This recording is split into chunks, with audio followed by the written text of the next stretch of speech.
Opisyal nang ipinakilala ang National Youth Movement for West Philippine Sea. Layunin po ng grupo na hikayatin ang mga kabataan na makialam sa usapin ng West Philippine Sea. Nagpapatrol, Lynette de la Cruz. Dekada nang ipinaglalaban ng Pilipinas ang karapatan nito sa mga isla sa West Philippine Sea.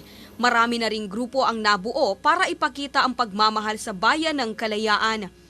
Kasama na ang Kalayaan Atin Ito movement na nagsagawa ng kanilang freedom voyage sa Isla ng Pag-asa. Kaninang umaga, opisyal na ring ipinakilala ang National Youth Movement for West Philippine Sea na itinatag ni Dr. Celia Lamkin. Binubuo ito ng mga kabataan mula sa iba't ibang lugar at paaralan at mga individual. Yung officer po natin dito, lahat po sila taga Palawan, yung nandito sa Palawan. Pero ano na po sila in-appoint, wala pa pong eleksyon na nangyayari.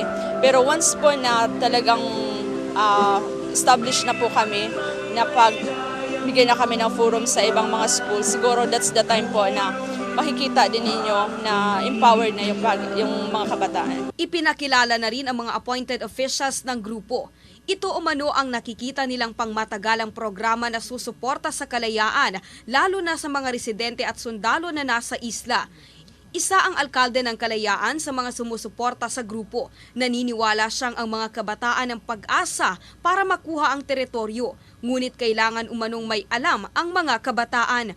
Kaya naman hinihikayat ang mga kabataan na mag-aral at matuto sa paaralan. Let's qualify it. Ang pag-asa ng bayan are the youth that are empowered. The youth with a higher consciousness. Popular saying of Ernie Baron, he says, kung walang knowledge, walang power.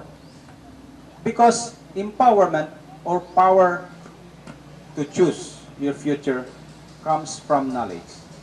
And knowledge, because it creates a set of belief, no, or faith, comes from education.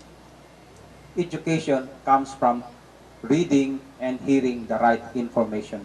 Ipinaliwanag din sa mga kabataan ang kasalukuyang sitwasyon sa kalayaan at bakit nga ba ipinaglalaban ito. Ang kabataan daw kasi ang makakapagpalaganap lalo na kung may sapat na kaalaman, kaya tinihikayat na pag-aralan pa ang nangyayari sa kalayaan. Magkakaroon din umano ng iba't ibang aktibidad ang grupo tulad na lamang ng Information Education Campaign. Actually, we have planning na magkaroon ng medical mission in Pag-asa by March, I think. Yes, sa tulong din ng mga youth. And not even only youth, but yung mga adult to support us. Ang hakbang na ito umano ay pagpapalakas lamang ng ating paninindigan na ang Pilipinas ay may karapatan sa mga isla ng kalayaan.